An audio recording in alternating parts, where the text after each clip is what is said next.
Teníamos retos y traumas muy severos que cuando nos juntábamos, yo creo que Dios solo sabía cómo sobrevivimos. No era yo, era Dios que estaba obrando en mí, era Dios que me protegió de muchas cosas y también me rescató de otras. El amor no debe doler. El amor no duele. Si te duele, es que no es amor, es manipulación. El primer paso es escuchar esa voz interior, saber qué es lo correcto. Ese enojo de ser mujer me propulsó a decir, no solamente los hombres pueden traer algo a su familia, y es ahí donde nace esta inquietud de ir más allá de lo que soy y usar la plataforma política para crecer más.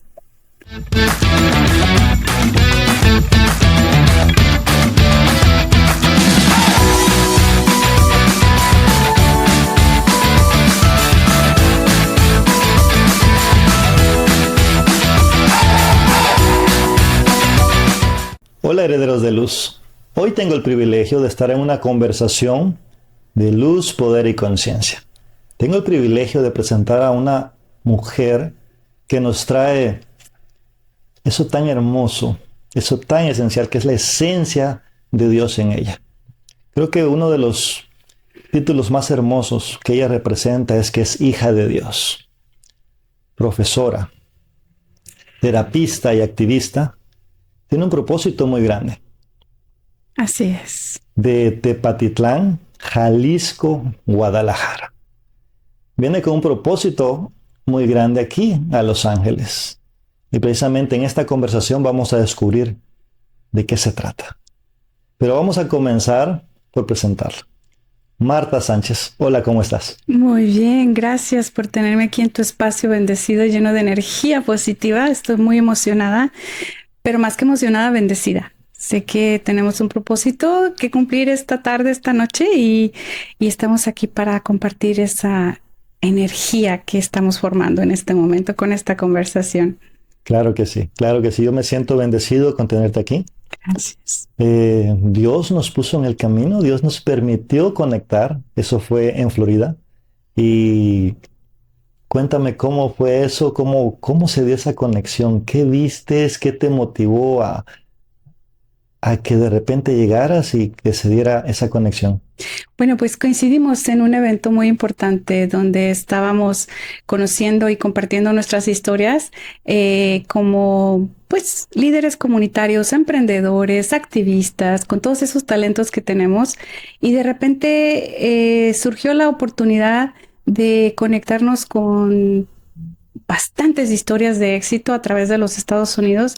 Nos reunimos varios líderes que nuestras historias se compilaron en un libro que se llama Héroes.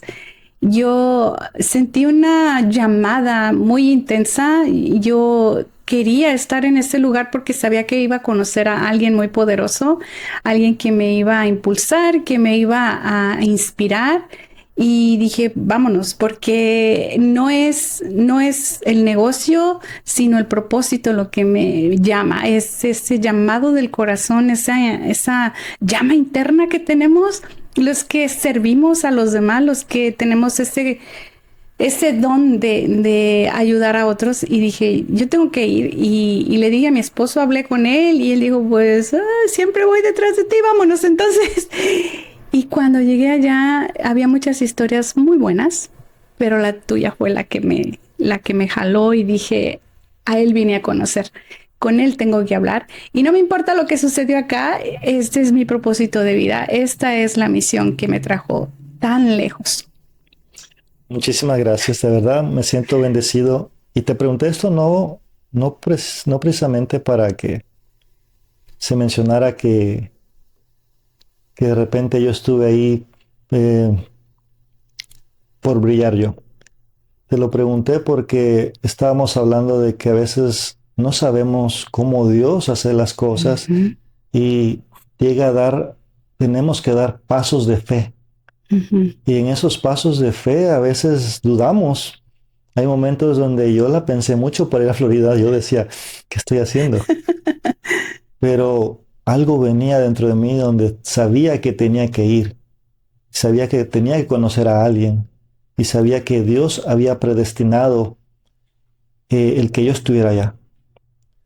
Y entre todas las personas que estuvieron allá cuando te acercaste a mí y me dijiste tú a mí de que yo había conectado contigo, yo sentí exactamente que mi propósito en ese momento se estaba cumpliendo. Entendí el por qué fui. Entendí la misión, entendí el objetivo de Dios y simplemente dije gracias.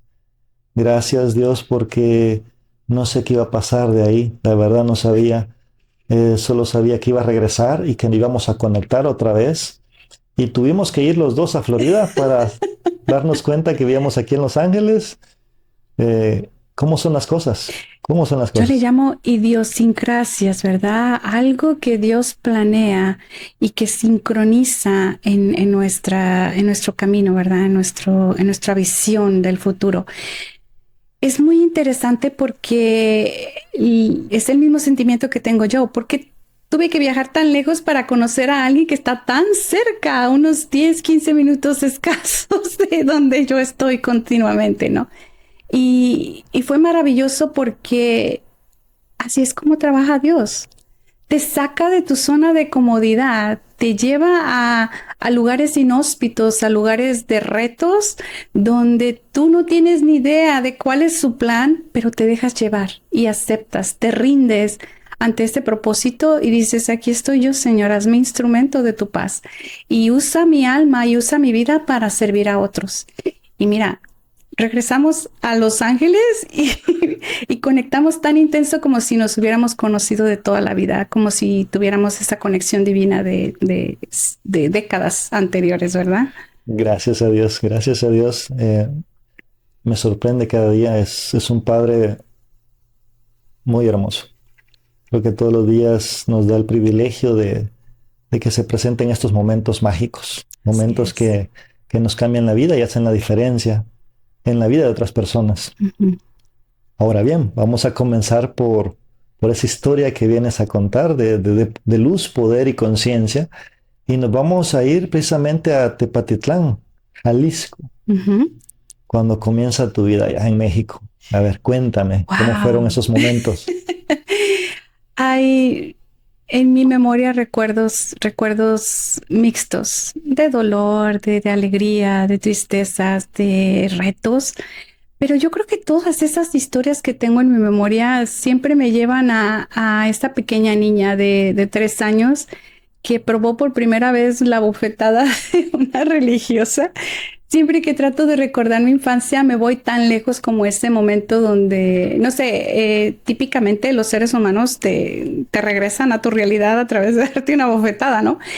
Para mí esa bofetada significó tanto porque conocí una cara de mi madre que yo no sabía que tenía. Yo jamás había visto a mi madre enojada con otras personas, solo conmigo, porque si tiraba la leche, porque si no hacía esto, cosas de niños, ¿no? Que si gritaba, que si no gritaba, que si le preguntaba demasiado. Mi mamá siempre se enojaba porque decía que yo hablaba mucho, que no me callaba. Y yo decía, pues es que yo quiero saber cómo funciona todo. Y siempre cuestionaba todo lo que me decían. Yo no me lo creía solo porque me lo decían. Yo quería saber más. Y entonces ella me puso en una escuela donde las que administraban esta escuela eran religiosas. Y yo tenía una curiosidad por saber tan intensa y yo veía que rezaban a todas estas figuras, ¿verdad? Y yo decía, pues son muñecos, yo les llamaba muñecos, ¿verdad? Son muñecas. Y yo no veía a Dios en esas imágenes, yo veía a Dios en otras formas, ¿no? En la naturaleza, en el aire, en todas esas cosas que no puedes explicar porque las sientes, las vives con tu cuerpo. Y entonces yo veía que la gente le rezaba y nos llevaban a hacer oración. Y cuando rezaban allí, yo decía, ¿pero por qué le rezan a ese muñeco? Ese muñeco no va a hacer nada. Y yo siempre tenía como esa duda de por qué. Y un día recuerdo que estábamos cerca de la época navideña y se me quedó tan grabado porque estaban regalándonos, le llaman bolos, ¿verdad? Es una especie de bolsita llena de dulcitos y cosas en la Navidad. Y entonces me estaban dando el mío, mi regalo navideño, con los cacahuates, las colaciones y no sé qué tantas cosas. Y yo decía, yo no quiero esto, yo quiero una muñeca. Yo quería tener esa muñeca que hacía milagros, que daba poderes. Que concedía ¿Como una genio? milagros, ¿no? Yo decía, pues ¿para qué me regalan esto? Yo quiero uno de ellos, ¿verdad? Yo quería Ok, uno ok. de estos en la casa, una figura religiosa, pero Una yo le figura llamaba una religiosa. muñeca. Ok. Entonces mi mamá decía, no, mi hija, esos son muy caros, eso no. Yo me quedé triste. Y en el tiempo que estábamos esperando ahí, yo tuve la curiosidad de levantarle la falda a una de las figuras que estaban ahí. No sé quién era, San José, San Judas Tadeo, Jesús, no sé quién era, pero yo le levanté la ropa y entonces la madre que estaba por ahí me miró y me puso una bofetada tremenda, me dejó la mano marcada. Y entonces me dijo, muchacha del demonio, ¿qué estás haciendo? Eso es pecado. Y yo, ¿por qué va a ser pecado? Yo nomás quiero ver si tiene partes privadas. si es como nosotros los seres Curioso. humanos, ¿no? Y cuando le dije eso, pues, me pone la segunda, ¿no? Y cuando llega mi mamá a recogerme y me ve la mano pintada, mi carita hinchada, mi mamá entró en cólera, dijo, ¿qué pasó aquí? ¿Quién te golpeó? Y yo dije, pues es que la madre me pegó porque yo hice esto. Ah, qué vieja hija de no sé dónde, ¿verdad? Y se va detrás de ella y eso fue el fin de mi carrera religiosa, me sacó de ahí y nunca más tuve una muñequita. Pero yo era muy precoz, yo quería saber muchas cosas. Con el tiempo me di cuenta que esa curiosidad tenía fondos de abuso. Con el tiempo me di cuenta ya como terapista por qué yo tenía curiosidad de ver, ¿verdad? Pero en ese momento yo solamente quería saber qué tan humanos eran esos personajes a los que les tenían tanta fe, ¿no? Y por qué yo quería uno de esos personajes en mi vida, por qué yo quería tener a alguien ahí junto a mí en mi casa. Era muy profundo. Entonces, desde muy pequeña yo, le dije a mi mamá, yo recuerdo que uno de los primeros regalos que me dio cuando mi mamá ya comenzó a trabajar, viví en un hogar bastante pobre, humilde. Mi papá tomaba demasiado, y no lo voy a culpar porque a él le daban dinero para que tomara cervezas. A cambio de que se tomara las cervezas, él agarraba sus moneditas y se las llevaba a su mamá que había enviudado. Mi papá tenía 8 años, era un niño, y él, toda su ilusión era darle dinero a su mamá para que no pasara hambre. Y pues él feliz, ¿no? Ya cuando le tomó gusto al alcohol y vio que encima le pagaban, pues él le seguía y le seguía. Y se volvió un alcohólico. Y eso hizo un camino difícil para mis padres y para nosotros como hijos. Fuimos a 7 hijos vivos, dos no se lograron, el primero y el último, pero los 7 vivos éramos tremendos. Cada uno de nosotros teníamos retos y traumas muy severos que cuando nos juntábamos, yo creo que Dios solo sabía cómo sobrevivimos. Muchas cosas tristes que viví, pero todo eso fue el preámbulo de tener un sentido de justicia, un sentido de ayudar a los demás, de entrega. Hay muchas etapas de mi niñez que están muy borrosas. Las bloqueé, como todos los sobrevivientes de trauma, las bloqueé para seguir adelante. Hay muchas que están muy vívidas, muy claras, pero hay otras que vienen cuando hay situaciones similares que como adulta o terapista encuentro en las conversaciones con mis clientes y digo, wow, ya había olvidado esta etapa. Yo también viví algo así. No tenía idea, ¿verdad? Y me encuentro a mí misma en esas historias. Es donde tengo la base de la empatía que he formado con mis clientes. Es donde baso el éxito que tengo como terapista, cómo conecto con todas las historias que traen al centro. Y la manera en la que yo resolví los problemas de niña han sido increíbles porque una niña tan pequeña no tiene sabiduría. Solo es Dios quien te mueve. Dios quien te guía. Exacto. no puedo decir fui yo. ¡Wow! ¡Qué niña superdotada!, ¿verdad? Tal vez si le pongo un término científico puedo decir, wow, yo era una niña superdotada, nadie se dio cuenta y me castigaban muy duro, no encajaba. Pero también puedo decir que mi regalo, ese don, no era yo, era Dios que estaba obrando en mí, era Dios que me protegió de muchas cosas y también me rescató de otras.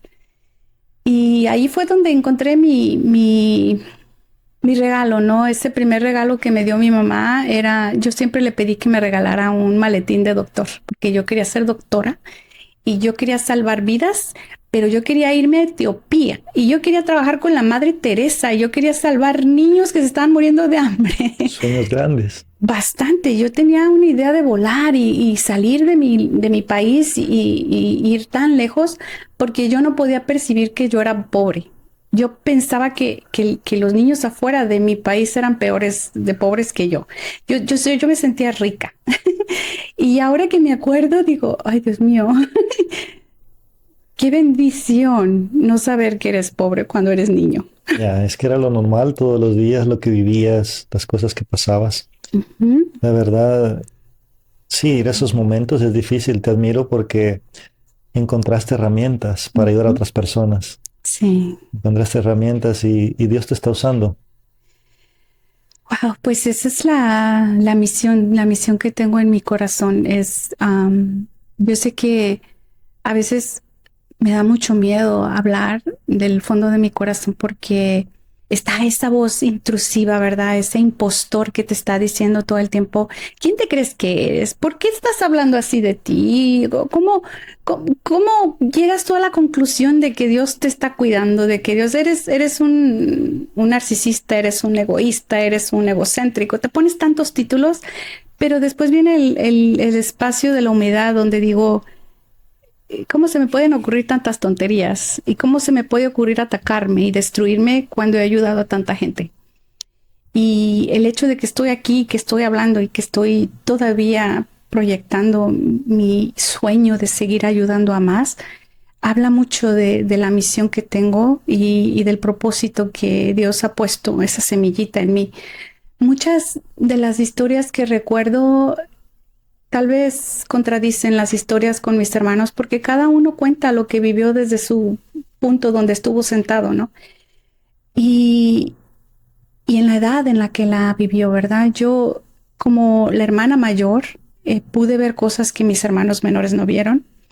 Como hermana mayor, como confidente de mi madre, como la que se paraba en medio de mis padres cuando se peleaban, puedo contar muchas cosas que no vivieron mis hermanos menores, que no vieron, pero ellos sí pudieron percibir que la razón por la que mis padres se separaron fue divina, que Dios obró en una manera trayendo a mi mamá a los Estados Unidos y dejando a mi papá en México. Y que gracias a que ellos no estuvieron todos esos 40, 50 años que vivieron juntos, fue una bendición porque vivir con unos padres que se odian tanto, pero que no pueden aceptar que la relación no funciona ni funcionó, es terrible. Le dejas más traumas a tus hijos, más dolor y los inhabilitas para que sigan funcionando, para que puedan ser adultos productivos y para que puedan cuidar de sus propios hijos también. Entonces, la separación de mis padres fue una bendición y por muchos años yo me eché la culpa porque yo fui la que le metió la semilla a mi mamá en la cabeza. Ahora me río, pero duré muchos años culpándome y sintiéndome responsable de haberlos separado porque yo creía que mis hermanos no se merecían haber crecido sin su mamá, pero si no hubiera venido mi mamá a los Estados Unidos, nos hubiéramos muerto de hambre, técnicamente. Si no hubiera sido por mi mamá, yo no sería la persona que soy. Si no hubiera sido por mi mamá, yo no hubiera encontrado el camino de ayudar a víctimas de violencia doméstica. Si no hubiera sido por mi mamá, ninguno de nosotros tendríamos dones especiales para ayudar a otros. Qué bendición, la verdad, eres para muchas personas. Y vamos a las raíces, vamos a las raíces. Yo sé que es muy difícil a veces y hay personas tal vez en este momento que están pasando pruebas. Eh, ¿Qué les podrías decir a esas mujeres que de repente están pasando una situación parecida? Eh, ¿Cómo encuentran ayuda? ¿Cómo encuentran de repente ese consuelo o algo? ¿Qué podríamos decirles? Hay muchas voces que circulan en la mente de una mujer que está siendo víctima de abuso. Hay varios tipos de abuso, el psicológico, el económico, el sexual. Hay abusos donde nosotras normalizamos las palabras, normalizamos las circunstancias de vida porque así crecimos. Así ha sido siempre, son los paradigmas, ¿verdad? Son los estereotipos, son los machismos, los modismos, todas esas cosas que aprendemos en la sociedad, donde la mujer que se calla, la mujer que acepta su destino, es virtuosa y solamente esa mujer es la que es recibida por Dios, ¿verdad? Y es aceptada en el reino de los cielos. Yo siempre le dije a mi mamá que aunque yo quería ser monja, aunque yo soñaba con ser una religiosa y ser una doctora, mi mamá siempre echó abajo mis sueños. Y mi mamá decía que ser doctora iba a ser la amante del doctor. Y dije, bueno, entonces no quiero ser doctora, yo no quiero ser amante de nadie, yo quiero ser enfermera. Peor aún, dice, menor rango. Y yo decía, mamá, todo lo que te digo no es aceptable. ¿Por qué no quieres aceptar que yo puedo ser alguien, que yo puedo ser independiente?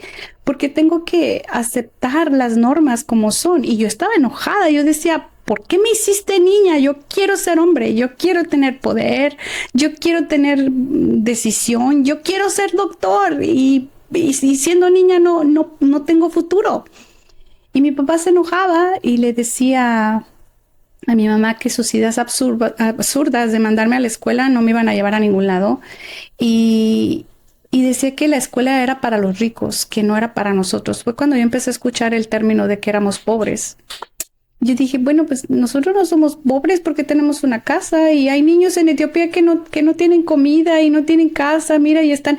Yo pensaba que el color de su piel era porque no tenían comida y se estaban quemando con el sol porque no vivían debajo de una casa.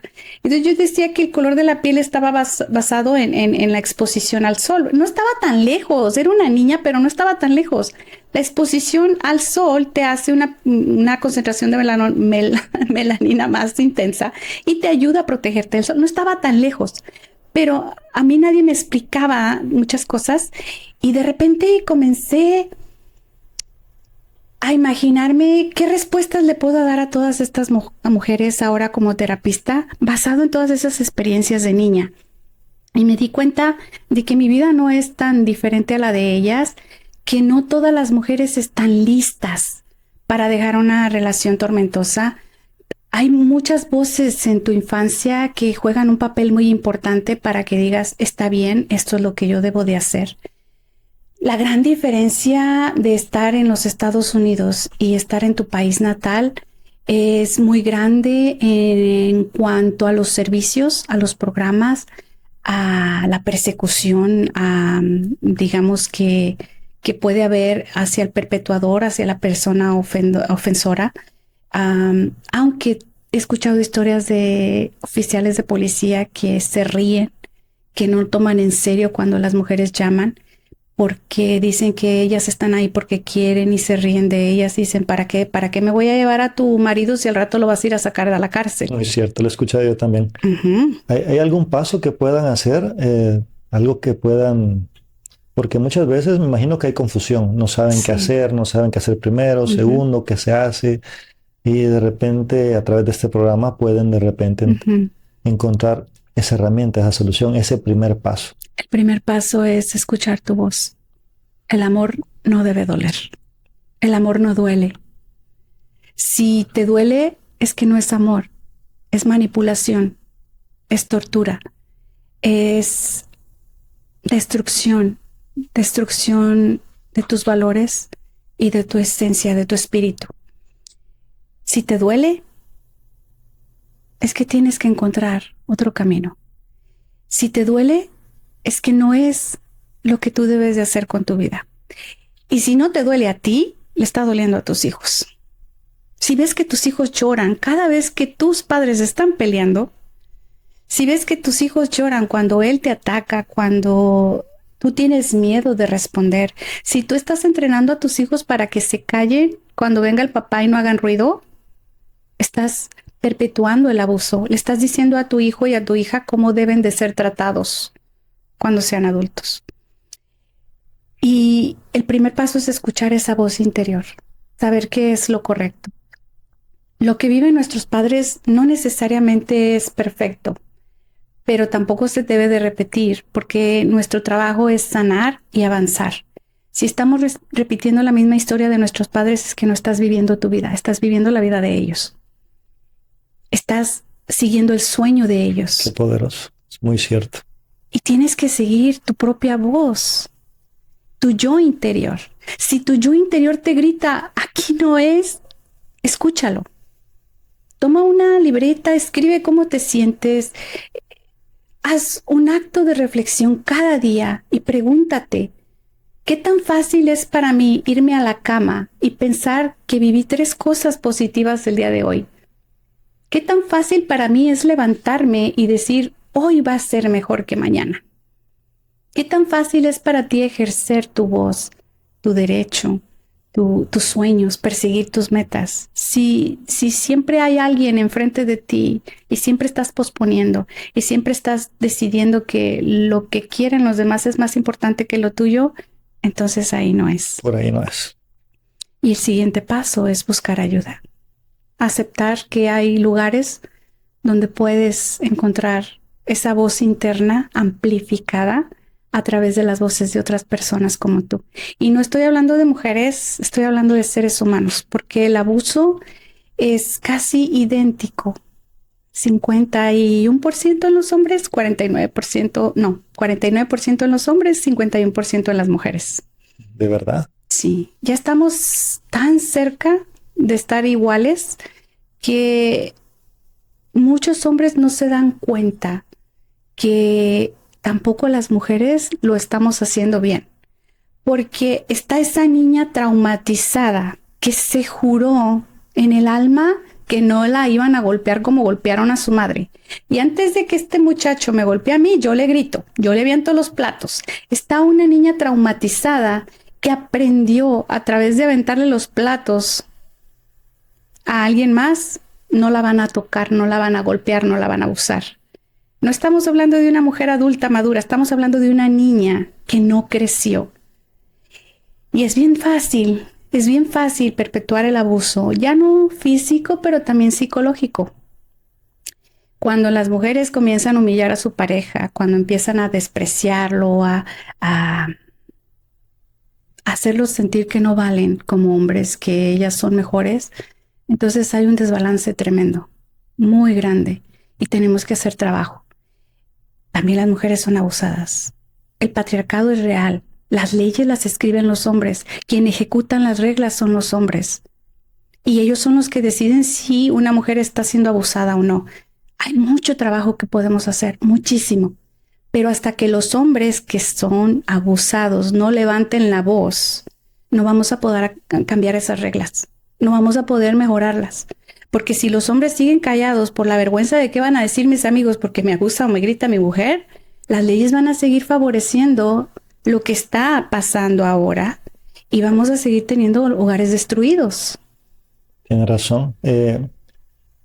Yo como hombre, ahí sí que me toca opinar de esto. Creo que uno no identifica si hay violencia o no, porque uno está acostumbrado a mucho tiempo a aguantarse. Uh-huh. Que dicen, no, hombre, aguántate, eres hombre. Uh-huh. A no mostrar sentimientos, a de repente no mostrar las emociones.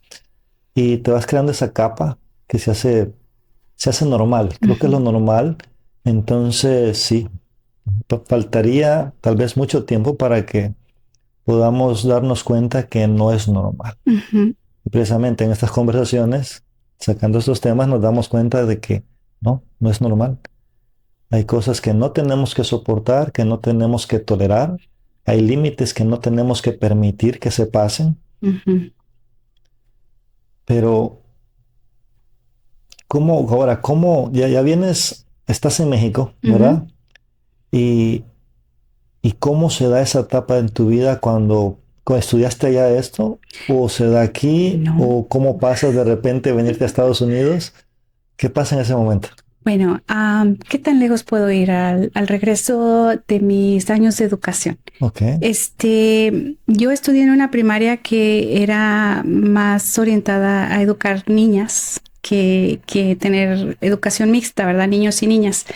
Y en ese lugar había solamente cinco niños en toda la escuela. Éramos tal vez unos 300 niñas, 500, no sé. Era una escuela que yo la veía enorme, gigantesca. Pero era una escuela exclusiva para niñas. Solamente había 5 varones y esos varones eran los hijos de algunos de los maestros o sobrinos de la directora. Y entre esos niños había uno que, que de repente siempre estaba detrás de mí, ¿no? Yo siempre he tenido un imán para hablar con la gente. Yo no me recuerdo teniendo problemas con nadie ni peleando con nadie, pero estos chicos, estos tenían como una facilidad para yo con ellos y ellos conmigo para jugar o para hablar. Y uno de ellos, era muy tímido conmigo y los demás lo aventaban, ¿verdad? En México decimos carrilla, ¿verdad? O le hacían el bullying, ¿no? Y ándale, y háblale, y háblale, y háblale. Y él no, y se ponía rojo y todo. Y en una ocasión, no recuerdo con exactitud qué pasó, pero este, yo fui a la casa de regreso y le dije a mi mamá que me incomodaba muchísimo porque parecía que yo le gustaba a ese niño y a mí me incomodaba que los demás niños le hicieran carrilla, ¿verdad? Y mi mamá se enojó y que no sé qué tanto, que yo te mando a estudiar, que no a conseguir noviecitos y que cómo es posible. No recuerdo cómo le dije, pero mi mamá estalló. Mi mamá era muy difícil de tratar. Y ya iba a la escuela. Y mi mamá siempre me ha hecho muchas cosas en cuanto a mi educación y siempre me dejaba en vergüenza en frente de todos. Y entonces, mi primera experiencia con el sexo opuesto fue esa, que va y pelea y le dice a la maestra que por favor no me sentara con ellos y que me separara y que pusiera más atención y bla, bla, bla. Y la maestra se enojó tanto porque mi mamá la puso en su lugar y le dijo que no era una maestra, bla, bla, bla. Y la maestra dijo, a ver, Marta María Magdalena, párate aquí enfrente de la escuela, aquí enfrente del salón. A ver, dime cuál de todos estos, tus compañeros, quiere andar contigo. Y yo dije, yo no dije eso. A ver, señálame cuál de ellos. ¿A poco te crees tan bonita? ¿A poco te crees tan interesante? ¿A poco te crees tan popular? Y me empezó a humillar. Tú no eres nadie, tú, bla, y me empezó a decir un montón de cosas. Y yo no sé si lloré, no recuerdo, solo recuerdo que entró un calor tremendo de mi cabeza a los pies y yo ya no quería estudiar. Y yo pensaba que me tenían que sacar de esa escuela. ¿cuántos años tenías? Ay, yo tenía 10 años, 10 Wow. años. Estaba muy pequeña, pero pues era no sé, yo bailaba, yo cantaba, yo era muy artística, lo traemos en la sangre en mi familia, pero es ese carisma con el que nací, que lo tuve que enterrar porque me trajo muchos problemas. En el lugar donde yo nací no se promueve ni se fomenta que las mujeres sean carismáticas, Que sino sean calladas diferentes. y que se pongan debajo del zapato del hombre y que no sobresalgan. Y bueno, eso fue en mi tiempo, ¿verdad? Ahorita yo creo que la historia es distinta, pero para mí fue terrible pensar que yo ya no quería estudiar y yo ya no quería convivir con nadie por esa experiencia tan humillante. Entonces mi sueño de ser doctor o doctora se fue opacando por esas circunstancias de vida, de que yo no podría sobresalir en un mundo liderado por los hombres y manejado por los hombres. Y era mi enojo, yo decía, yo no sé qué voy a hacer con mi vida, yo no sé qué va a ser de mí, yo no quiero ser como mi mamá, una mujer casada, enojada con todos, que mi mamá no podía recibir regalos del Día de las Madres porque me decía que cochinadas y para qué gastaba mi dinero en eso y yo le hacía dibujitos y yo le cantaba canciones y mi mamá siempre me rechazaba. Mi mamá no sabía dar amor, mi mamá no sabía dar abrazos porque toda su vida fue abusada, humillada y opacada, pero mi mamá era un rebelde, un ser humano tan rebelde que siempre se ponía a pelear con todo el mundo porque era su manera de decir yo existo y me vale lo que tú pienses. Pero para mí era tan vergonzoso porque yo tenía una voz más chiquita que la que tenía ella y yo todavía no había encontrado mi voz. Yo todavía sentía que debería de estar callada para que no pelearan conmigo como mi papá peleaba con ella. Y aunque yo siempre soñé ser doctor o doctora, ¿verdad? Yo siempre lo guardaba ahí un calladito, calladito. Entonces termino mi escuela primaria con toda esa historia tan fea. Me voy a la secundaria, otra vez, puras mujeres. Allí sí no había ni un solo hombre, puras mujeres. Y era una escuela religiosa y también tuve esas experiencias de las mujeres deben de ser calladitas y tarará y tarará. Cuando tengo mi primera, yo no digo mi primera experiencia de abuso infantil, sino la más fuerte, la que quebró por completo mi espíritu y mi alma. Mi mamá se vino a los Estados Unidos a trabajar. De nuevo son muchos pedacitos de historias que se entrelazan y se separan. Mi mamá empezó a tener dificultades económicas. De nuevo, mi papá nunca era responsable de nada y mi papá decía que para qué me pagaban escuelas si yo iba a terminar casada limpiando traseros. Mi papá era bien grosero, igual que mi mamá, pero decía que iba a terminar limpiando traseros de niños mocosos virulentos y que no era necesario estudiar. Y yo siempre le robaba los libros que llevaba a la casa, que es sensacional de vaqueros, que es sensacional de luchas, que libro sentimental, porque yo tenía una pasión tremenda por la lectura, pero yo a través de esos libros entendía cómo funcionaba la sociedad, cómo las mujeres se cortaban las venas por un hombre que las humillaba y cómo se arrastraban y suplicaban amor. Y yo veía esos personajes y los comparaba con la vida de las personas, los seres humanos, y yo decía, es que estos están mal, así no debe de ser. Yo siempre imaginaba que la vida no debería de ser de esa manera. Y entonces un día vi a mi mamá llorando, estaba agachada en su máquina de coser, y le dije, mam, ¿qué pasó? Dice, oh, mira, pasó esto.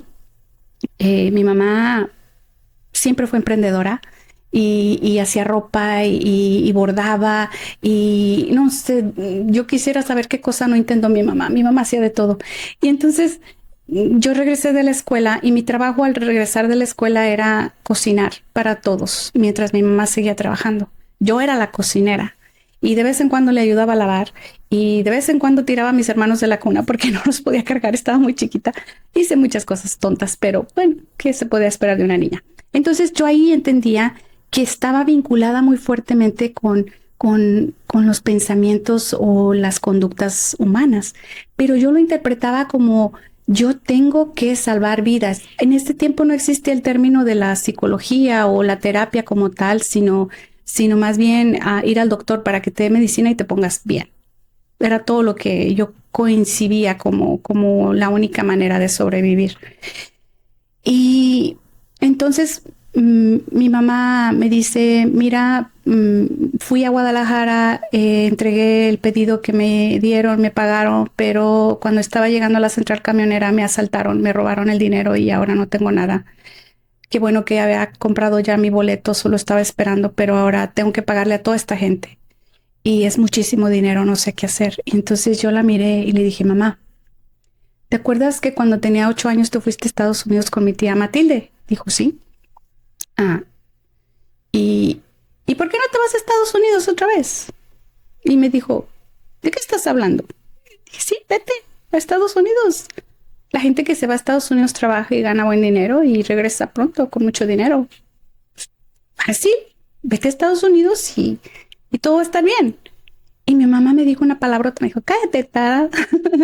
Cállate, tarada. Tereja. Me dijo, cállate, Tereja. ¿Tú qué sabes? Le dije, ay, mamá, Pues ya lo hiciste una vez. Dice, ¿y quién crees que se va a hacer cargo de tus hermanos? Ay, mamá, pues ¿quién es la que cocina? ¿Y quién es la que se levanta a medianoche a darles el biberón a los niños? ¿Y quién es la que los cambia? Soy yo. Tú trabajas ahí en esa máquina y no ganas nada. ¿Cuál es el problema? Ya lo estoy haciendo yo, no pasa nada. Y mi mamá me miró, se limpió los ojos, dijo, vete a cocinar y no me estés hablando tonterías. Lo pensó, pero a los pocos días me habló y me dijo, oye, ¿estás segura que tú te puedes hacer cargo? Le dije, sí. ¿Te vas a ir a Estados Unidos? Dijo, pues si tú puedes ayudarme, pues por supuesto, ¿ok? Yo tenía 11 años. No manches, 11 años. 11 años, estaba a punto de cumplir 12. 11 años. Y yo ya tenía esa bocota de yo puedo, yo soy y no te preocupes. Y mi mamá planeó todo y la bendición que ella arregló su pasaporte en lugar de cruzar la frontera de forma clandestina. Dijo, bueno, lo voy a poner a Dios. Si Dios quiere que me vaya, me van a dar el pasaporte. Y si no, pues a ver cómo le hago. Le dije, ok, te lo van a dar. Te lo van a dar porque eso es lo que tienes que hacer. Y mi mamá todo el tiempo me decía, cállate tareja, cállate tareja. Ese era mi tercero, mi quinto nombre. No sé cuántos nombres me puso mi madre. Pero yo tuve esa conversación con ella y se fue a Guadalajara, fue al consulado y hizo todo lo que tenía que hacer. Y le dieron el sello y todo. En la noche mi mamá todavía no regresaba. Yo creo que mi mamá estaba en camino de regreso. Y entonces timbra el teléfono, contesto. Y había una voz así como muy rara, ¿no? Está el señor Francisco Sánchez. Y yo digo, papá, se me hace que le habla un gringo. Le dije. Y dice, a ver, dame.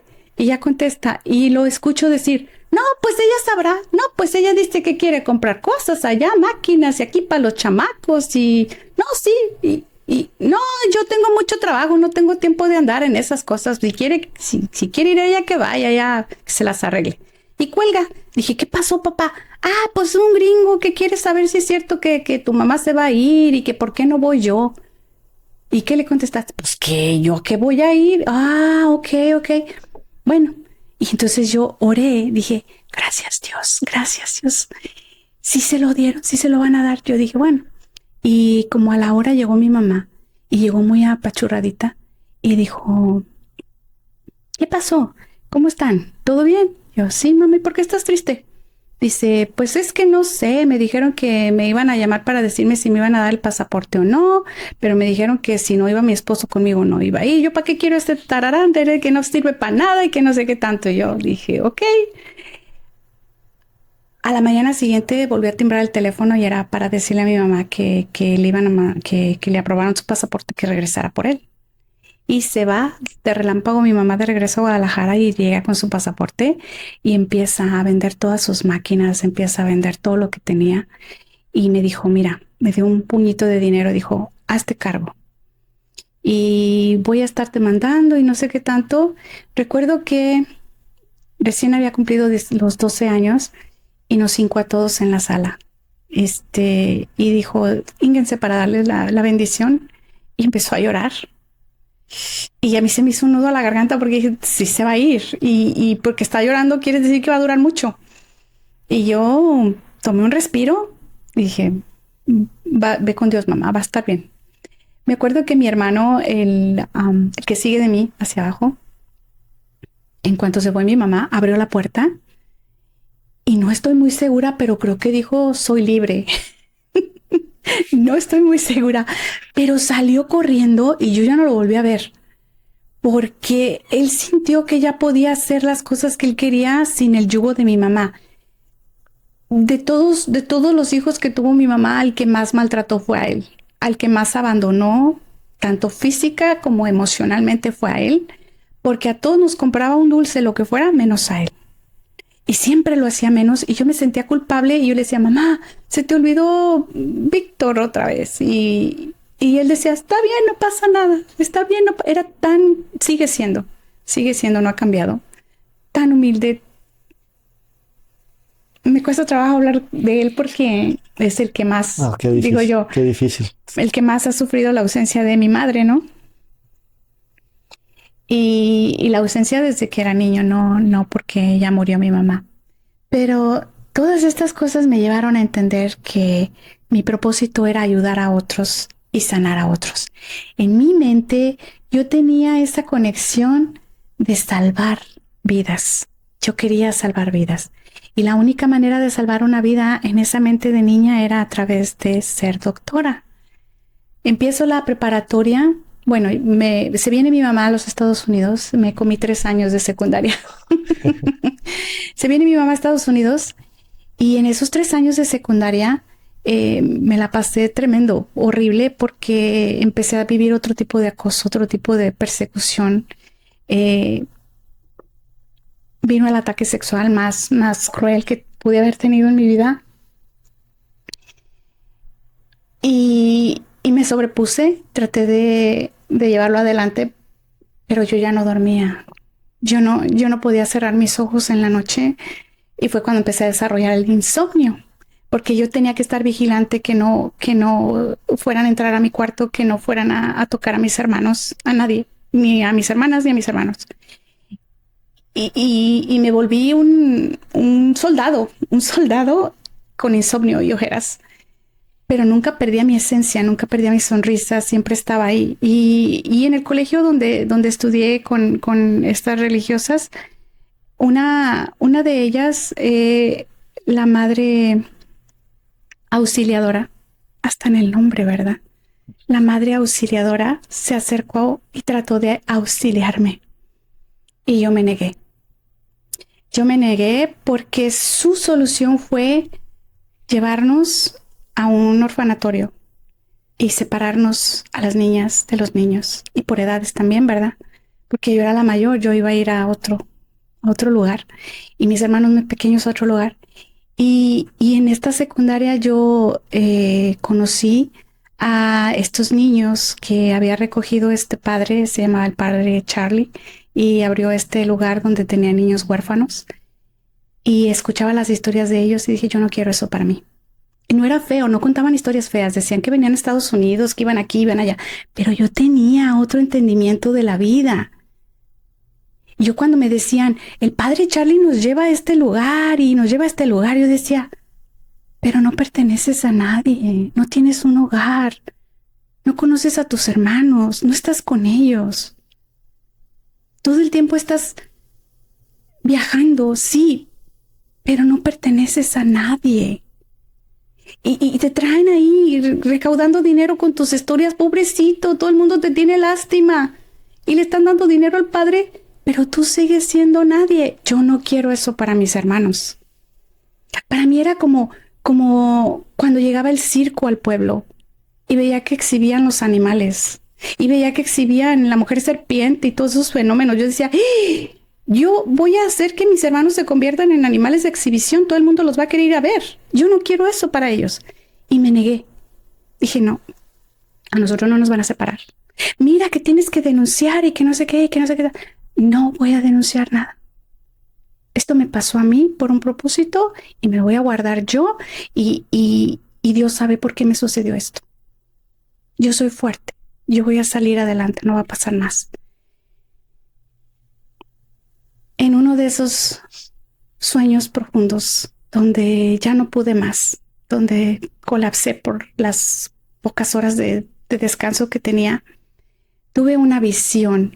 Me proyecté en una carretera con una lluvia intensa y yo me veía caminar, pero yo sentía que estaba flotando, pero yo sé, en mi visión, en mi sueño, en ese colapso nervioso, yo me veía caminando, pero mis pies estaban flotando y veía que me caía el agua y vi que venía un carro a todo lo que daba. Y cuando se acercó lo suficiente, dije, ese es el carro de mi papá. Y vi el carro y vi a mi papá en el volante. Y sabía que estaba alcoholizado. Y entonces yo puse la mano así y le dije, ya para, ya hiciste mucho daño. Detente. No es justo. Y veo su rostro que se llena de pánico y gira el volante, y cuando gira el volante se va a un vacío. Despierto con mucho miedo, despierto con mucho terror. Mi papá no llegó a la casa en 3 días. Yo no sabía qué estaba pasando con él, no tenía ni idea. Y de repente oigo que tocan la puerta, abro la puerta y veo que está ahí todo desaliñado. Y yo dije, ¿qué pasó? Lleno de golpes, la cabeza toda deshecha, todo sucio, lleno de lodo. Y dije, ¿qué pasó? Y no me habló. Y se siguió de largo y subió a la recámara que estaba en el segundo piso, el único cuarto que había como segundo piso, decíamos el cuarto de la azotea. Y se encierra y no vuelve a salir en más de un año. Yo le tenía que tocar la puerta y le dejaba la comida en la puerta, porque él no salió, no quería darle la cara a nadie. Mi mamá regresó a celebrarme los 15 años y yo en todas las fotos de 15 años estoy mi carita agachada, muy triste, porque yo sentía que no me merecía eso, porque yo sentía que solo las almas puras, las niñas buenas, podían tener una fiesta de 15 años y yo pensaba que yo no tenía derecho a eso. Y yo me sentía tan avergonzada de que mi mamá gastara tanto dinero en mí porque había días que no comíamos. Y tengo episodios de juntar lápices en la escuela. Yo estaba en un colegio para niñas ricas y yo sentía que era la más pobre de todas, porque yo levantaba los lápices que ellas tiraban, los que ya no querían, y me los comía, yo los masticaba. Me comía los borradores, me comía el papel, lo que tiraban, yo lo guardaba y decía, mira qué bonito lápiz, ¿por qué lo tiraron? Jaja, pero no sabían que me lo comía. Y a veces había cosas que pues, tenían ahí, los dejaban ahí olvidados y yo, vámonos. Yo no digo que juntaba comida de la basura porque era muy difícil que no me vieran y yo no quería dar ese aspecto. Pero mi mamá mandaba dinero, no nos abandonó. Mi mamá mandaba dinero a una de sus hermanas y esa hermana tenía la bondad de venir a decirme en mi cara que nada más nos podía hacer una sopita de fideo porque no le quería quitar dinero a sus hijos para darnos a nosotros y porque, pues, pobrecita, ¿verdad? Y yo decía, sí, es cierto. Y nos metió en la cabeza que mi mamá nos había abandonado, que acá estaba con otro hombre y, bueno, contaron unas historias terribles para destruirla. Qué difícil. Y yo no me la creía, yo no creía en esas historias, pero sabía que había una intención malévola en ello. Y yo decía, no es cierto, tú me estás contando mentiras, no sé por qué lo haces. Tú nunca has querido a mi mamá, no sé por qué la tratas así. Ahora dime, ¿cómo una niña tan pequeña encuentra tanta fuerza? Yo sé que tenías esa conexión con Dios, tenías un propósito muy grande y encontraste fortaleza, encontraste valor. Una niña muy madura, una niña con un propósito muy grande y con tantas cosas Yo creo que te que era la marcaron. ilusión de ayudar a otros. Yo pensaba que si ayudaba a mi mamá, cuando mi mamá regresara, yo ya me podía ir al convento y yo ya podía ser monja y yo ya podía ser doctora y estaba fabricando mi historia. Cuando regresa mi mamá y me hace mi fiesta de 15 años, yo le digo, ahora sí ya, quédate, cuida a tus hijos, yo me voy al convento. Y mi mamá se rió, dijo, no es cierto, tú, no sé qué, tú estás jugando, ¿no? Sí, me quiero ir al convento.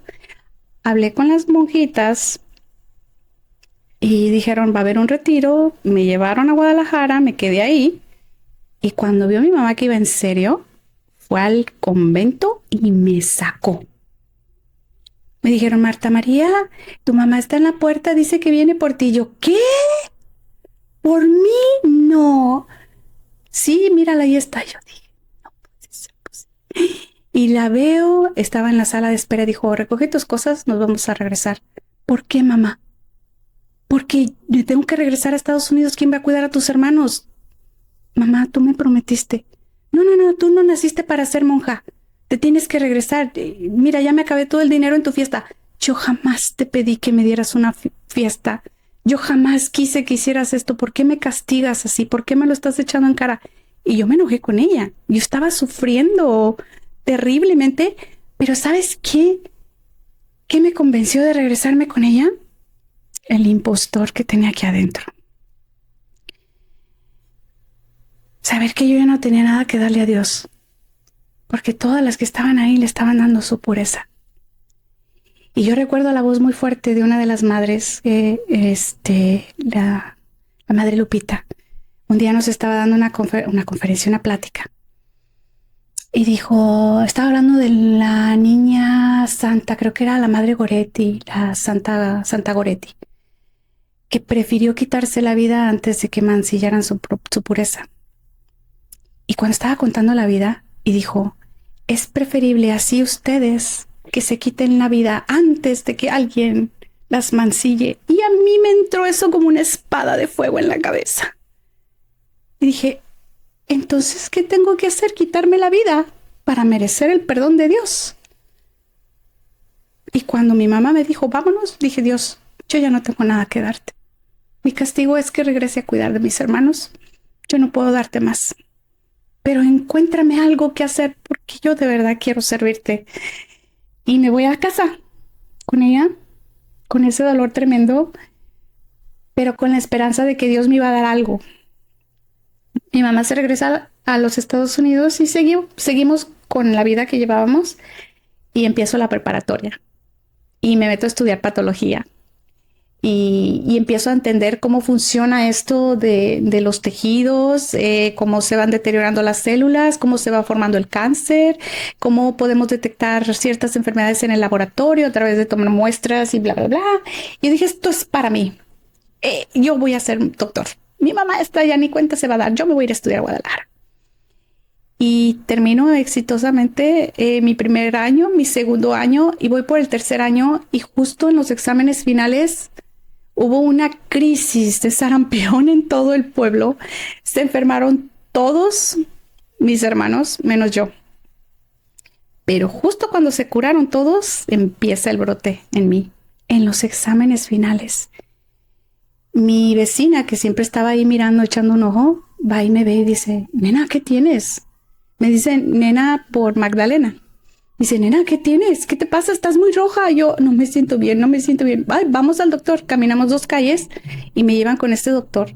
Afortunadamente yo tenía dinero que me había mandado mi mamá y me dice, ¿sabes qué tienes sarampión? No puedes salir, estás muy mal. Dice, como ya eres un adulto, yo ya tenía cerca de 18 años. Y como eres un adulto te está pegando muy duro. Yo nunca me había enfermado de nada de esas cosas. Y me dijo, te tienes que meter a la casa y no salir porque te puedes morir. Y yo dije, válgame Dios, pero tengo exámenes. Dijo, no te van a dejar entrar a hacer exámenes así como estás muy mal, ¿no te miras en el espejo? Y yo dije, bueno, y yo era meterme el cuerpo en el refrigerador porque era un ardor horrible y eran unas ampollas tan feas, era una comezón horrenda. Y dije, yo no quiero que me vean así y perdí mis exámenes finales. Algunos maestros me dieron oportunidad de ser extraordinarios, pero unos cuantos, solo uno dijo, tú te vas a hacer regularización, ni siquiera por todos los días que faltaste, ni siquiera extraordinario puedes hacer, tienes que ir a regularización, que es el último intento.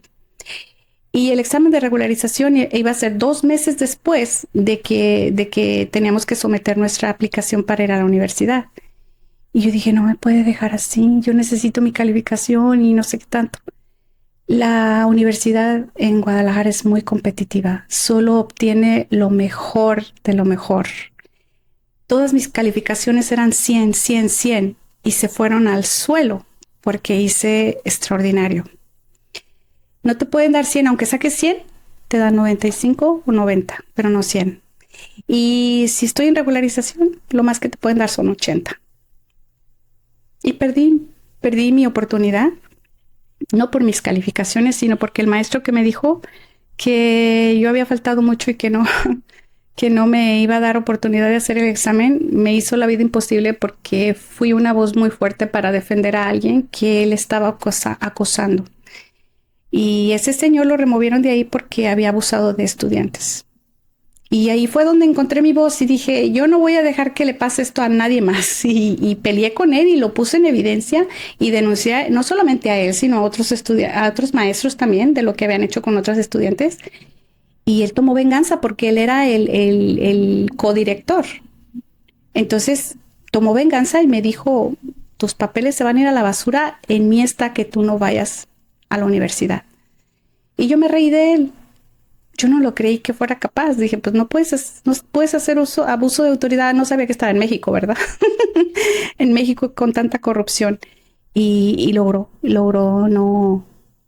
no sé, interceptó mis papeles, los perdió. Cuando tuve la oportunidad de preguntar en la universidad dónde estaban mis papeles para intentarlo de nuevo, dijeron que ellos nunca recibieron nada, todos mis papeles perdidos.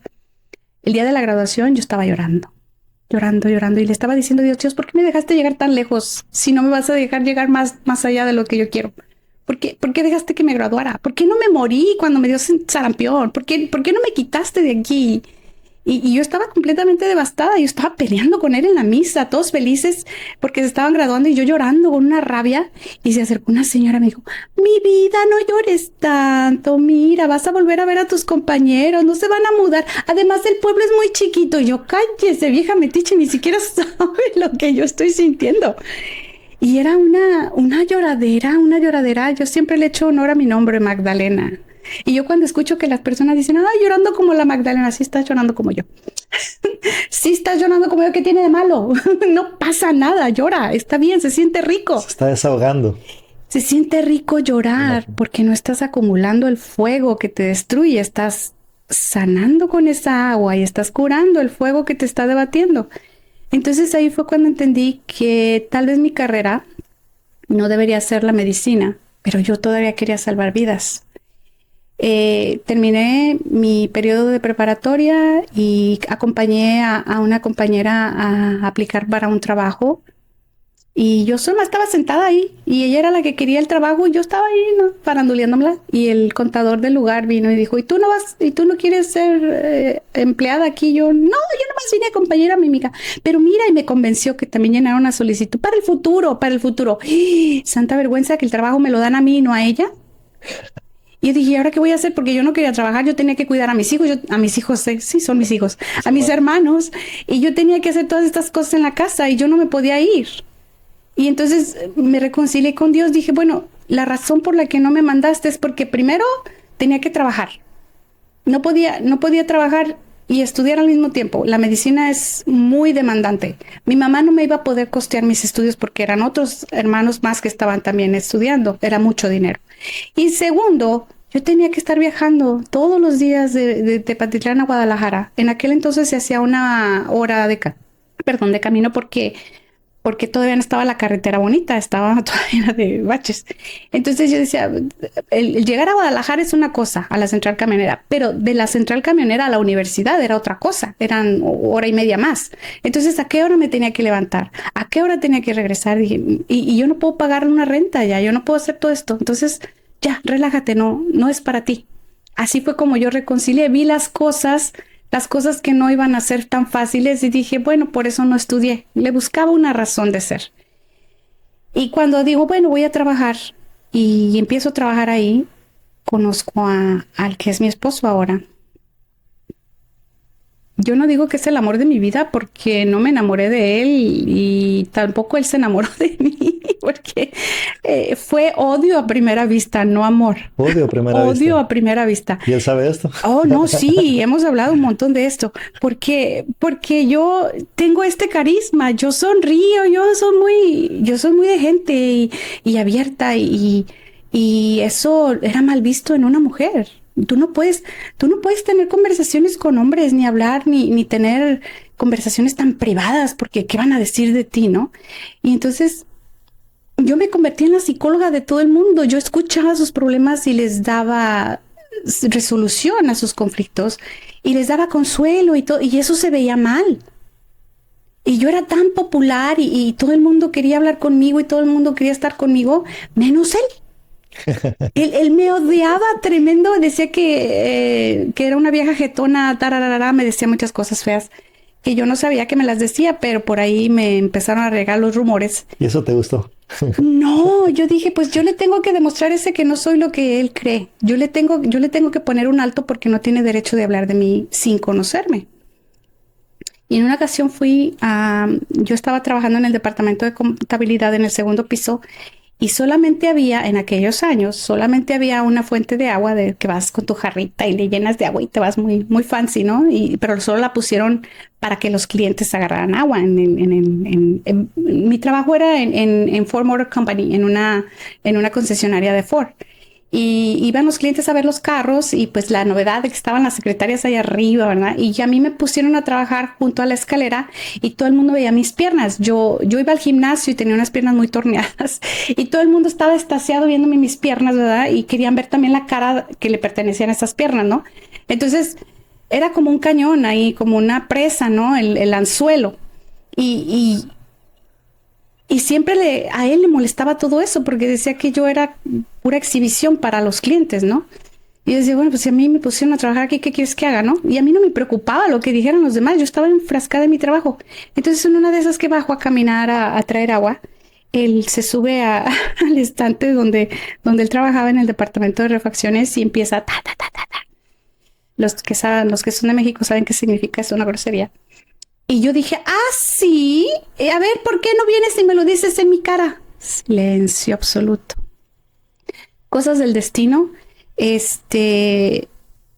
Ahora que ya tenemos muchos años juntos, me dijo que fue retaliation, como represalias, la razón por la que me cambiaron del departamento de contabilidad al de él, por cosas que supuestamente yo no capté que el gerente quería andar conmigo, yo juraba que no era cierto, pero él se encargó de regar rumores de que sí, que sí, que sí. Entonces, como yo no le hice caso ni nada, ni por aquí, ¿verdad? Me mandan a trabajar allá.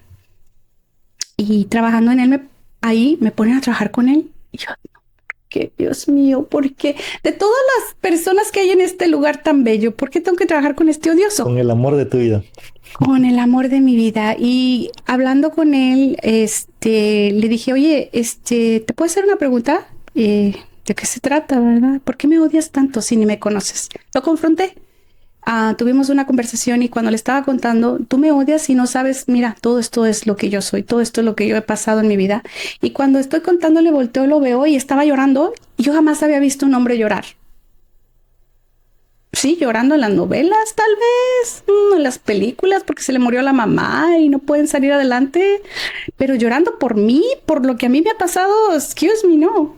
Ni mi papá lloraba cuando no tenía que darnos de comer mi mamá. ¿Por qué tenía que creerle a las lágrimas de un hombre, verdad? Y yo nunca había visto llorar a mis hermanos de hambre, llorar de frío, llorar de enfermos, llorar porque extrañaban a mi mamá, pero llorar por mi historia. Y entonces dije, esto aquí ya no cuadra. Bajé la guardia, él bajó la guardia y empezamos a trabajar con armonía. Y un día que llegó el fin de año hicimos un inventario en el departamento y yo me senté en un banquito y él se sentó detrás de mí y otro de los compañeros, para meter cizaña, dijo, ¿y ustedes qué tan juntitos? ¿Qué? ¿Son novios o qué? Y entonces mi esposo le contestó, sí, te dan celos o te importa mucho, no sé qué le contestó, pero le dijo que sí éramos novios, pero yo no lo desengañé, yo no le dije, oye, ¿tú qué te crees? No es cierto, yo nomás sonreí. Pues dices, no, qué ocurrente, ¿verdad? Y de ahí todo el mundo sabía que éramos novios menos yo. y seguimos cada fin de semana, él estaba trabajando en Tepic Nayarit, y regresaba cada fin de semana, hacíamos inventario, cargaba su vehículo de mercancía y se iba y venía, se iba y venía. Y cuando ya venía de regreso me llamaba en la noche, ya voy, iba y me visitaba horas indiscretas, ¿verdad? Indispuestas por la ventana, yo abría la ventana y lo saludaba y así iba a su casa tranquilo. Y al día siguiente pasaba por mí y me la pasaba ahí en su casa, sábado por la tarde y el domingo todo el día y ya me regresaba a mi casa. Y era una rutina que duró 2-3 años. Y un día dice, oye, hay que hacer algo diferente. Le dije, sí, ¿qué? ¿Cómo qué? Dice, pues vamos a casarnos. Yo dije, ¿a casarnos? ¿Eso es diferente? Dijo, sí. Ok, va. Y llega el fin de semana o el viernes y él está esperándome para casarnos y yo nunca me aparecí. Y me llama y me dice, ¿qué pasó? Yo aquí la estoy esperando y no sé qué. Y yo, ¿es en serio? ¿De veras te quieres casar? ¿Qué? Yo soy hombre, no payaso. Y ahí fue donde me hizo el clip porque esa era su frase célebre.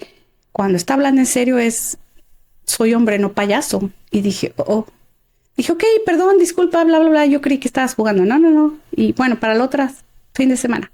Y el otro fin de semana, para ese tiempo yo ya me había movido de la Ford a la Coca-Cola para evitar estos conflictos con esta gente. Y cuando me voy a trabajar allá, yo salgo temprano, llego a mi casa, me cambio y mi mamá estaba ahí porque mi hermana acababa de casar unos días antes. Y entonces me dice mi mamá, ¿y tú a dónde vas? Apenas vas llegando del trabajo. Dije, voy a ir a casarme. Dijo, estás loca, ¿tú que te vas a ir a casar? Sí, me voy a ir a casar. Y me salgo.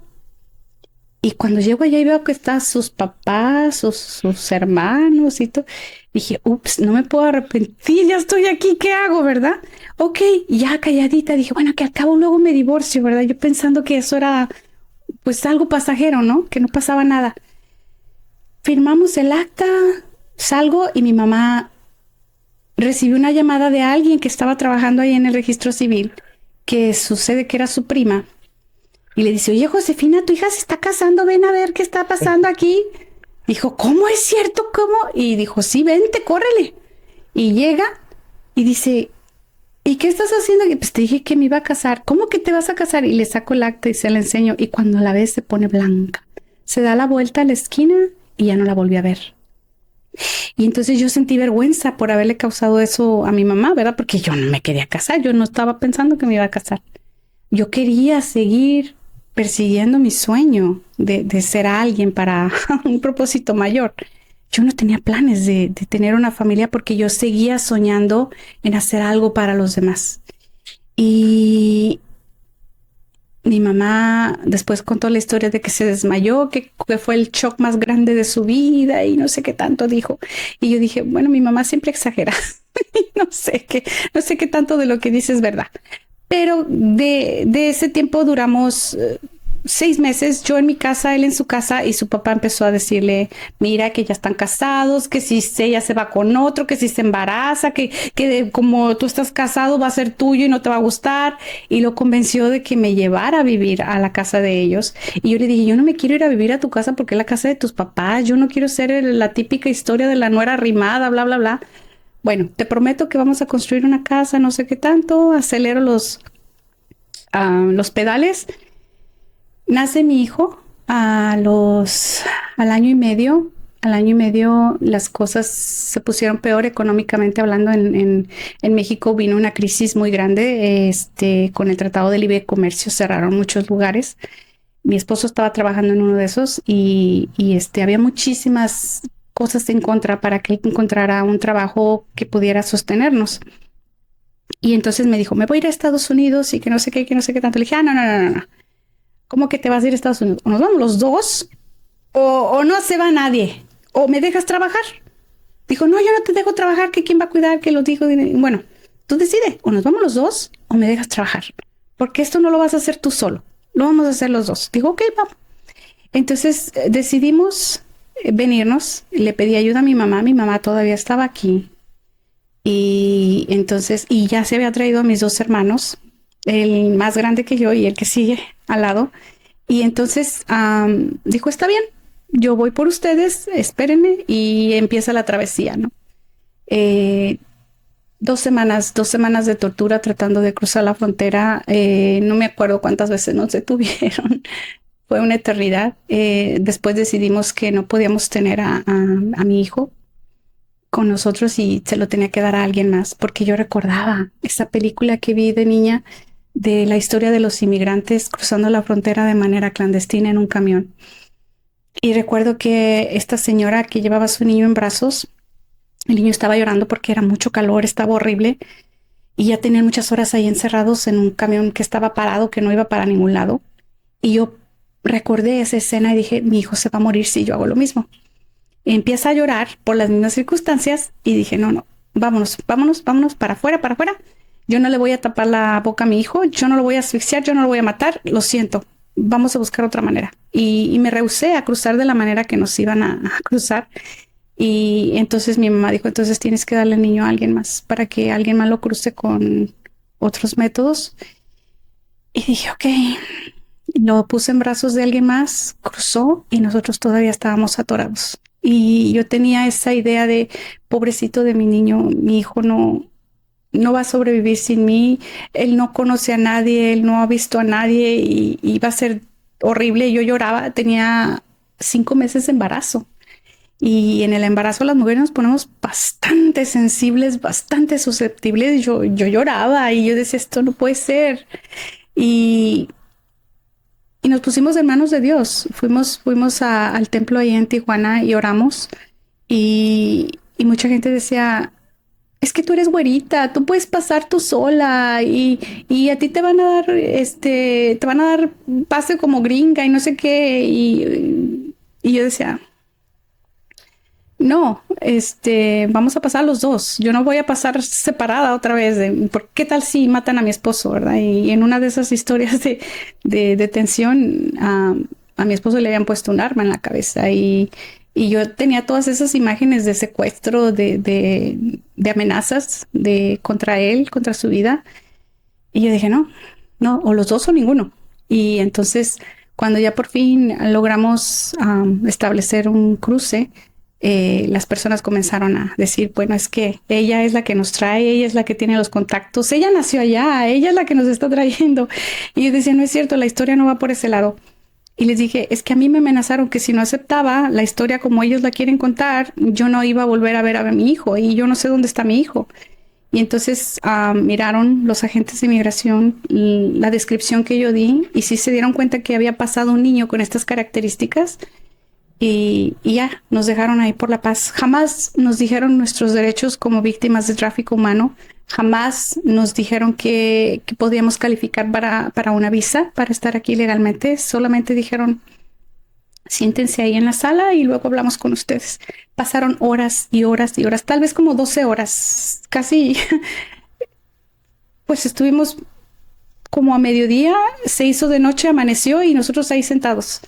Y cuando nos paramos, yo le dije a mi esposo, es que esto ya es demasiado, ¿por qué nomás aquí sentados ni nos procesan, ni nos toman huellas como las otras veces, ni nos interrogan, ni nada? O sea, esto está insólito. Entonces se pone de pie mi esposo y dice, bueno, y aquí nos van a tener tanto, ¿desde qué horas están aquí? Desde esta hora y no nos han resuelto nada. Ah, pues si aquí no hay nada, no hay registro de ustedes, ¿cómo se llama fulano? Eso tal. No, ustedes no están aquí, ¿qué están haciendo? Váyanse. Y nos dicen que nos vayamos y nos abren la puerta y en unas horas ya estábamos en Los Ángeles. Era una puerta hacia Estados Unidos. Hacia Estados Unidos, sin nada. Ya habíamos pasado en un camión y habíamos estado haciendo tantas cosas, tantas historias de que nos pudimos haber muerto aquí o allá o en este lugar o en este otro, y de repente que les vaya bien, así. Y yo dije, esto Dios lo tiene preparado para nosotros. ¿Quién más, verdad? La sombra de San Pedro, esa era la oración que rezamos. La sombra de San Pedro cruza con ellos, cúbrelos, protégelos y ve con ellos. Y pasamos. Y ahí comencé una nueva etapa de mi vida en un país que no me gusta decir como dicen todos, me ha dado todo. Yo no le voy a dar crédito al país. Nosotros le dimos mucho al país.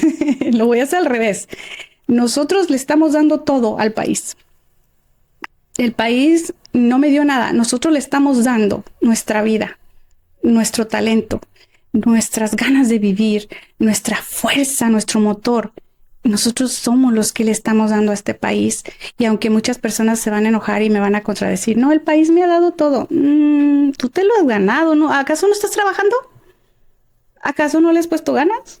¿Acaso no te levantas estas horas y te acuestas estas horas? ¿Y acaso no has sacrificado esto? Entonces, defíneme. ¿Quién es el país? ¿Qué es el país? ¿Y qué es exactamente lo que te ha dado ese país? Y yo creo que es al revés. Nosotros hacemos este país próspero. Qué hermosa historia. De verdad, una historia impactante, una historia muy difícil, una historia que creo que nos impactó a todos, llena de luz, poder y conciencia. Y esta es la mujer, esta es Marta Sánchez. Una mujer dispuesta a todo por dar ese paso de fe y por ayudar a otras personas. Una mujer que ha sufrido en carne propia muchas cosas que no debieron ser, pero que entiende y que ahora tienes la bendición de Dios para ayudar a tantas personas. Ujú. Y lo que te trae aquí. Ahora tienes un sueño muy grande, Ujú. tienes un sueño de cambiar vidas, de ayudar, de transformar, de llegar a esos lugares donde no se ha podido, Ujú. de elevar tu voz y hablar por esas personas que no pueden, por esas personas que han callado. Y nos tienes ahora un regalo. No sé qué tan grande o tan pequeño va a ser ese regalo, pero desde que me di cuenta que estar aquí no era, no era gratis, que teníamos que luchar 3 veces más duro que las personas en común, en promedio, para poder hacer presencia, para poder hacer impacto. Desde que nacieron mis otras 2 hijas, me di cuenta que hay muchas cosas que no nos gustan. Hay muchas situaciones alrededor de nosotras que son incómodas, que son traumáticas. Y me di cuenta que nadie lo va a arreglar por mí. Lo tengo que hacer yo. Y de la misma manera que le dije a mi mamá, mamá, vete, yo me hago cargo. Así le he dicho a mucha gente, acuéstate a dormir, yo me hago cargo. Siéntate, ahorita te ayudo. Siéntate, ahorita llamo. Siéntate, ahorita te lleno los papeles. Siéntate, ahorita buscamos quién te dé representación legal. Cada vez que me dicen, no, se puede, yo les digo, siéntate, ahorita te voy a enseñar que sí se puede. Te voy a demostrar que cada vez que me dices que no, me estás poniendo leña y mi fuego brilla más fuerte. Porque cada no trae consigo un reto de que no solo renegué por ser mujer, pero ahora me doy cuenta por qué nací mujer. Porque si hubiera nacido hombre, me hubiera metido a trabajar como lo hacen millones de hombres, benditos sean. Pero yo me hubiera quedado con ese de, pues así están todos, así es la regla, así es la norma, pues todos somos felices, ¿no? Ese enojo de ser mujer me propulsó a decir, no solamente los hombres pueden traer algo a su familia, no solamente los hombres tienen voz de fuego, también yo. No solamente los hombres pueden escribir reglas y ejecutarlas, yo tengo que hacerme la abogada del pueblo.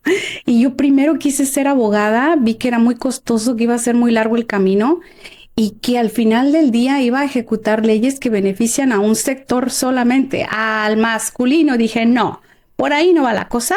En este rango voy a tener que demostrar que soy 300 veces más hombre que un hombre para que me dejen hablar. No, creo que me voy a quedar en este otro lado. Tal vez no pueda ser médico y tengo que encontrar otro camino. Entonces, me encuentro con esta historia de reto en la escuela donde puse a mis hijos, la escuela Calle 28. Veo que hay contaminación, hay un montón de historias por ahí que después si ven mi página de web pueden encontrarla y leerla con más calma. Porque la he trillado mucho, a veces siento que ya no debería de contarla, a veces siento que ya todo el mundo se la sabe y se aburre, pero es más fácil cuando ves las imágenes, cuando ves los recortes de periódico, cuando ves los clips de los reportajes en la tele, cuando escuchas que muchas familias fueron salvadas de tener cáncer porque logramos cerrar un foco de infección y cuando veo que los maestros que todavía me reconocen, me saludan y me ven con tanto aprecio, con tanto respeto, yo siento que todavía me falta mucho que hacer. No es solamente mi primer paso como activista en los Estados Unidos, pero fue una cadena de cosas que hice. Yo veía que la gente no tenía salarios justos, ahí voy a pelear. Que la gente no tenía programas de cuidado de salud, ahí voy a pelear. Que la gente no tenía programas adecuados para educación especial en las escuelas, ahí voy a pelear. Que a veces invitaban a los padres a hacer las evaluaciones de IPs en los niños de educación especial y que no entendían lo que les decían, que no les daban traducción, que les daban a firmar documentos que ni siquiera sabían de qué se trataban y aceptaban programas que no eran adecuados y aceptaban mediocridades solo porque somos latinos y no entendemos inglés. Y ahí voy. Y no solo de traductora, pero también como terapista. Yo decía, este niño necesita ABCD y por favor. Y entonces defender a muchos niños de problemas de disciplina excesiva, también ahí estoy. Saber que nuestros hijos en las escuelas del distrito escolar son acosados y nadie hace nada hasta que alguien más los mata, alguien más acaba con sus vidas o ellos mismos se suicidan porque nadie hace nada, ahí voy. Entonces, no solo me convertí en una voz para la lucha del medio ambiente, también en los temas de educación, derechos de los trabajadores. Yo no trabajaba, yo no ganaba salario, pero yo creía que si no luchaba por eso, mi esposo jamás iba a tener un salario justo. Y jamás iba a estar conmigo y jamás iba a compartir con nuestros hijos porque iba a estar esclavizado trabajando toda su vida. Me meto a estudiar. Algún día le tengo que ayudar, algún día se va a cansar, algún día se va a desfallecer de tanto trabajo. Yo voy a tener que estar ahí para él. Pero yo no me voy a meter a trabajar en una factoría como hizo mi mamá, porque nos vamos a morir de hambre. Las mujeres no ganan tanto dinero. Por cada dólar que gana un hombre, las mujeres latinas ganan 45 centavos. Y estoy diciendo un hombre americano, un hombre blanco. Las mujeres latinas estamos al final de la tabla de ingresos. Por cada terapista blanco que fue a la misma escuela que yo, que tiene las mismas credenciales, la misma licencia que yo gano una tercera parte de lo que ellos ganan. Yo todavía no puedo igualar ni ganar lo suficiente para decir, amor mío, siéntate en la casa a ver fútbol, yo me encargo. Porque todavía necesito la otra parte de él para poder salir adelante. Entonces, hay mucha desigualdad, hay mucha injusticia. No me he quedado callada, no me he quedado con los brazos cruzados. Estoy trabajando en muchas áreas donde la gente no ve, donde la gente no percibe, como lo hacía hace unos años atrás, que todo el día estábamos en la tele, que todo el día estábamos en el periódico. Ahora estoy haciendo el trabajo en la privacidad, porque hay muchas personas que tienen miedo a salir al supermercado. Hay muchas personas que están traumatizadas de salir a trabajar. Hay muchas personas que dejaron de contribuir a sus familias porque no tienen documentos y están escondidos. Entonces ahí es donde estoy yo, tratando de inyectar valor, tratando de inyectar esperanza, tratando de remover esos traumas y ese dolor y buscando medios para poder ayudarles. En mi trabajo como terapista he tenido que hacer cartas de progreso para ayudar a las personas que han sido víctimas de crimen para que puedan obtener su visa U. He tenido que ayudar a muchas personas a entender el proceso de aplicar para una visa U porque tienen miedo a iniciarlo, porque creen que tienen que ir a una entrevista de migración y que los van a deportar. Y entonces les explico el proceso, no de los términos legales, porque no soy abogada. Abogo, que no es lo mismo que ejercer leyes. Abogar es usar tu don, tu poder de palabra para traer recursos para las personas. Entonces muchas personas me dicen abogada, la abogada Marta, la abogada Marta. Y otras personas me dicen la doctora Sánchez. Y me han puesto tantos títulos que yo siento que digo, Dios mío, no me los merezco todos, pero qué bonitos se oyen en sus palabras. Y creo que merezco ir a la escuela y ser esa abogada que ellos creen que soy. Y creo que necesito ir a la escuela y tener ese doctorado que creen que debo de tener, porque tienen una fe en lo que puedo dar. Y es ahí donde nace esta inquietud de ir más allá de lo que soy y usar la plataforma política para crecer más y ganar el corazón de las personas que estuvieron conmigo desde el principio, que jamás me dejaron desfallecer o pensar que no se puede. Todas esas personas que todavía están esperando en línea un proceso migratorio, quiero estar ahí para ellos, porque un día alguien se sentó a vender tamales para darme una donación para que yo pudiera estudiar lo que estudié. Yo quiero regresarle a toda esa gente que creyó en mí, que tiene fe en mí, de una manera más grande, amplificada.